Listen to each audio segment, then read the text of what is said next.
Well, howdy, indie warriors. We've taken a trip out west more than a few times in video games over the last few decades. We've seen the Weird West, the Wild West, the Evil West. Hell, there's been a cowboy game for every cowpoke worth their weight in gunpowder. Now it's time to travel further west than we've ever gone before with Evil Raptor's Far Far West, a first-person co-op shooter from the team behind the beloved platformer Pumpkin Jack and the, well, in my opinion, less beloved Akimbot. Take control of a robot SteamWorld would be proud of and team up with your fiercest friends as you fight against hordes of the undead and some wicked and wild bosses, all in the name of guts and glory, and maybe just a little bit of cash. But is Far Far West one of the rootinest, tootinest shooters I ever did shoot?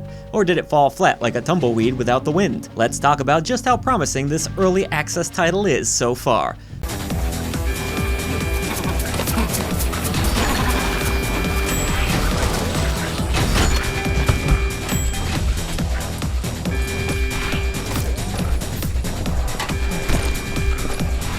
But before we get into it, don't you forget to subscribe so you don't miss a single video and help us march towards 60,000 subscribers.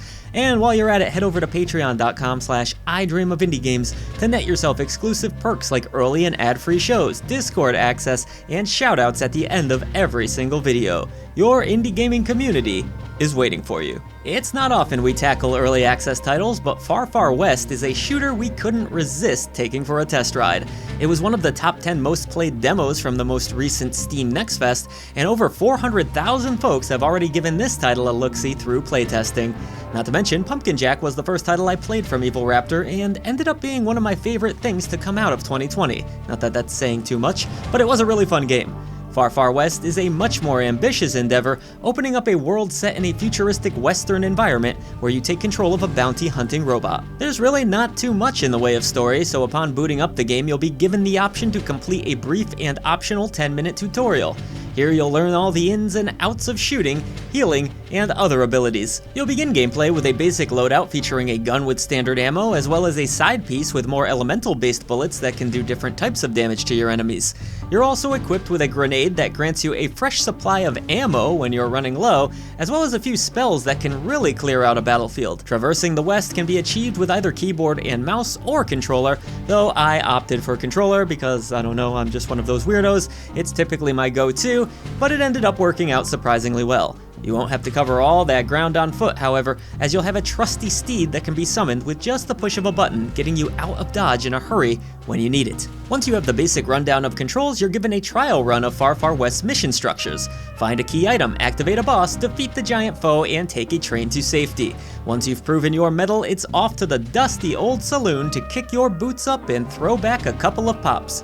Okay, so you can't really do that, but you can play a game of darts, tickle the ivories, and purchase some upgrades for your character, weapons, and aesthetics. There are also Joker cards up for grabs, which can add some unique strategy and perks to your gameplay. Joker cards can also be found in missions, however those cards will only last the duration of that run, so they're here for a good time, not a long time. To party up with your friends, there's a code system as well as your standard Steam invites, but it all seems to work fairly seamlessly so far. Once you've gathered your party of up to 4 players, you can select from a handful of bounties on a map and choose the difficulty that suits your skill level. Easy, normal, hard, and eventually nightmare, and I think beyond.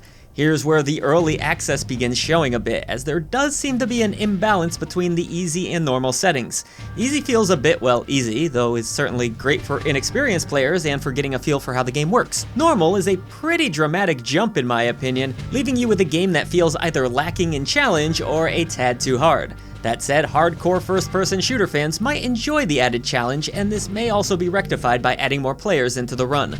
I was only able to test with 2 players at the time of this video. In addition to your primary objective, it's wise to go off the beaten path and do some exploring, as you'll encounter hidden side missions which earn you extra loot and souls to help level up your game and purchase Joker cards. These missions range from killing waves of enemies to shoveling out Willy Billy's Lost Engine.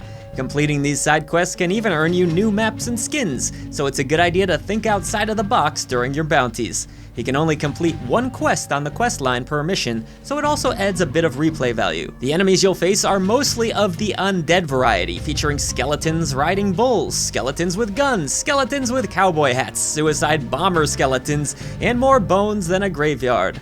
The blowback from foes can also pack quite a punch, which can be a bit disorienting, but can also help clear out the battlefield. When it comes to the mainline missions, there's a decent amount of variety, from laser cannons that must be activated via switches, equations and quick thinking, to generators fueled by memory games. The built-in puzzle elements and platforming challenges keep things fun and fresh. The platforming doesn't always feel the smoothest, but it's also not typically a primary focus of the game. Where the game begins to feel a bit grindy is the unlocking of new weapons, which requires a number of fragments, typically 6 of them in total, just to unlock a new weapon, and that's not even factoring the upgrades.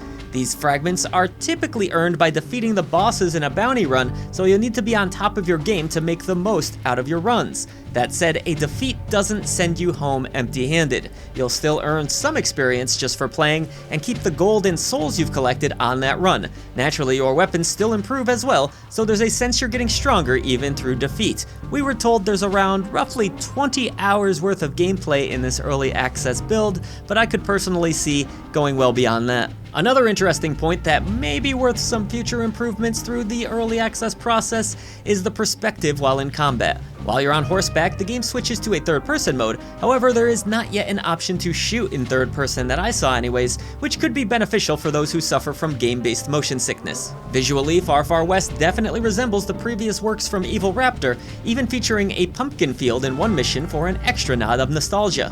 The game looks and plays great by any standards, almost making me forget I was playing an early access game. The maps are large with decent markers for points of interest and your fellow players, making it nearly impossible to get yourself lost.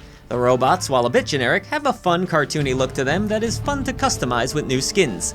Enemies are one-dimensional and can become redundant over time, but the bosses are some of the most amusing I've ever encountered in this type of game, putting me head-to-head against evil trains, floating specters, and even a haunted saloon. Music, on the other hand, is pretty standard fare for a Western-themed title, with plenty of twanging guitars and swelling strings to fill up any empty space between the shots of your bullets, which have plenty of impact themselves. There are also high-energy battle tracks that will keep your pulse pounding as you pulverize the undead amidst the sounds of their banshee-esque screams.